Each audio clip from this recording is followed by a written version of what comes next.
The live TV, सच सबसे आगे। नमस्कार, द लाइव टीवी आप देख रहे हैं, आपके साथ मैं हूं आदित्य कुमार। इजराइल को बार बार मुंह की खानी पड़ रही है। दरअसल हमास और अल-कस्म ब्रिगेड जिस तरीके से काम कर रहा है, उससे एक के बाद एक इनके टैंकों को तबाह किया जा रहा है। अभी जो ताज़ा अपडेट हमारे सामने है, जैक्सन हेनक्ले ने एक पोस्ट किया है एक्स पर, जिसमें लिखा है कि Israel has lost 88 armed vehicle in 5 days, यानी पिछले 5 दिनों में 88 आर्म्ड व्हीकल नष्ट हुए हैं, डिस्ट्रॉय हुए हैं, लॉस्ट हो गए हैं। मतलब आप समझ सकते हैं कितनी बड़ी तादाद में लगातार उनके आर्म व्हीकल जो है डिस्ट्रॉय किए जा रहे हैं। आर्म व्हीकल्स में आप जानते हैं कि एक व्हीकल्स में 15 से 20 जवान भी रहते हैं, और साथ ही साथ अगर टैंक्स की बात करें, टैंक्स जिस तरीके से तबाह किए जा रहे हैं, टैंक में 5-6 जवान आसपास रहते हैं और टैंक पर भी जवान रहते हैं। तो कुल मिलाकर एक बड़ी चोट इजराइल को दी जा रही है, और उस चोट से संभल नहीं पा रहा है इजराइल। एक के बाद एक जो हमले लगातार हमास के द्वारा हो रहे हैं, उससे बिल्कुल पस्त हो गया है इजराइल।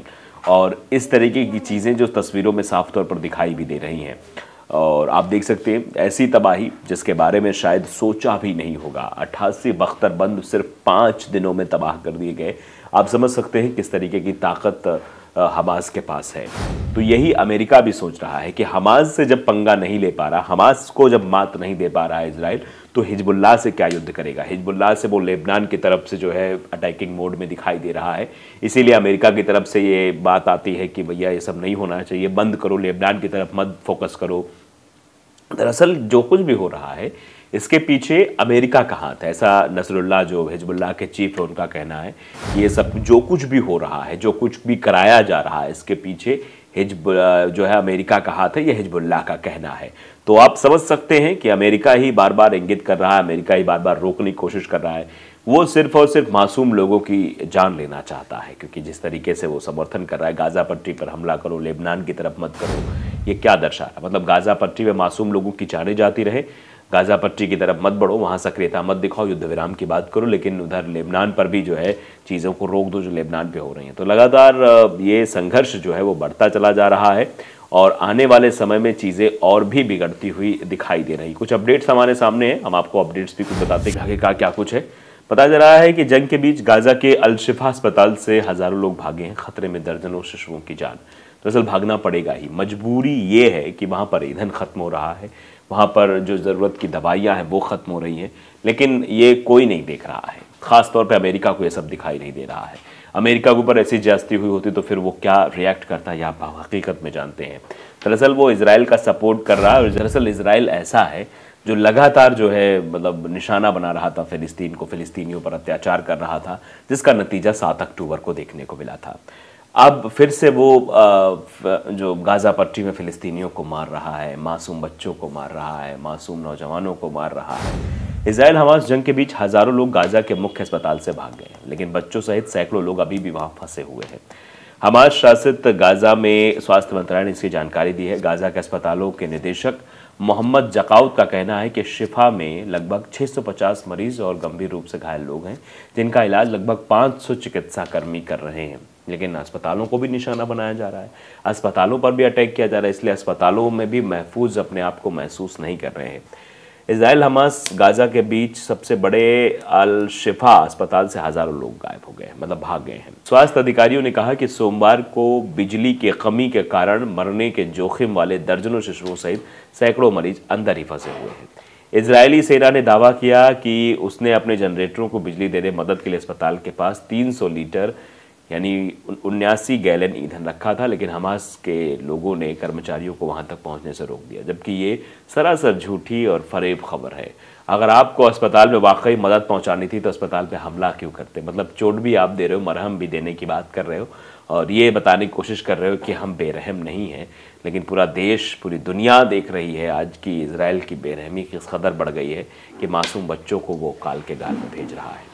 हमास शासित गाज़ा में स्वास्थ्य मंत्रालय ने इसका खंडन किया और कहा कि ईंधन की मात्रा महज 1 घंटे से कम बिजली मिलेगी।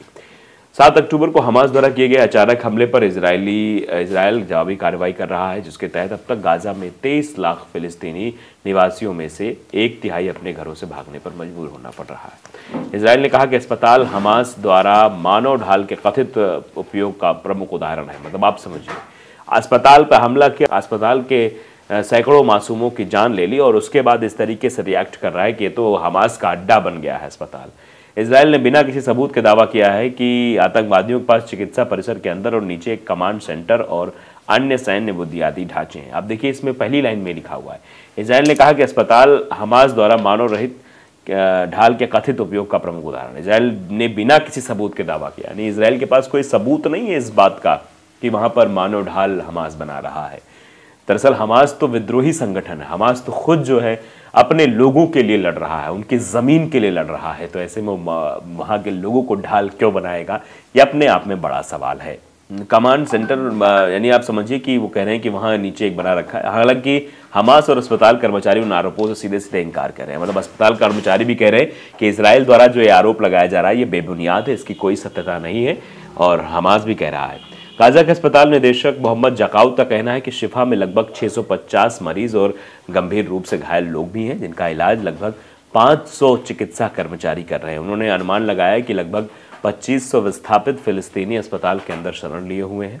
शनिवार को स्वास्थ्य मंत्रालय ने अनुमान लगाया कि लगभग 3000 चिकित्सक और मरीज, साथ ही 15,000 से 20,000 विस्थापित लोग यहाँ पर शरण लिए हुए हैं। तो आप समझ सकते हैं 36 शिशुओं के मरने की जो है आशंका है कि ये मर सकते हैं, उनको सही इलाज नहीं मिलेगा।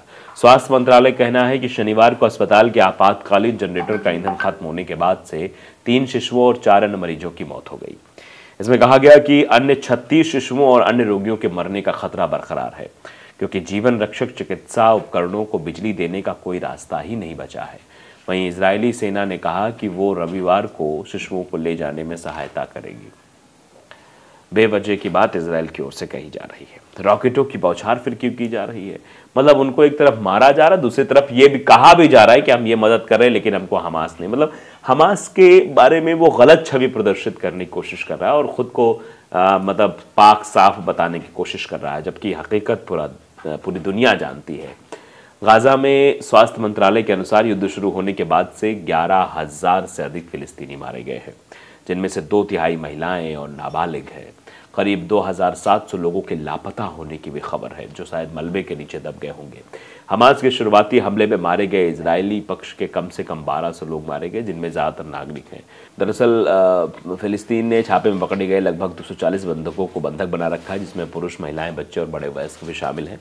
सेना का कहना है कि गाजा में ज़मीनी कार्रवाई में 48 सैनिक मारे गए हैं। गाजा के पास समुदायों से लगभग 2.5 लाख इजरायलियों को निकाला गया है, जहां फिलिस्तीनी आतंकवादी अभी भी रॉकेटों की बौछार कर रही है। मतलब ये कह रहा फिलिस्तीनी आतंकवादी रॉकेट की बौछार करे, जबकि आप जानते हैं कि इजराइल किस तरीके से रॉकेट और एयर स्ट्राइक कर रहा है, लगातार गाजा पट्टी पर अस्पतालों को निशाना बना रहा है।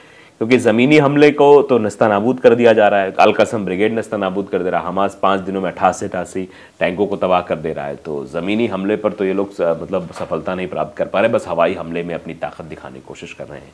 द लाइव टीवी को अगर आपने सब्सक्राइब नहीं किया ज़रूर करिए, बेल आइकन दबाइए ताकि सच खबरें आप तक पहुँचती रहे। नमस्कार। द लाइव टीवी, सच सबसे आगे।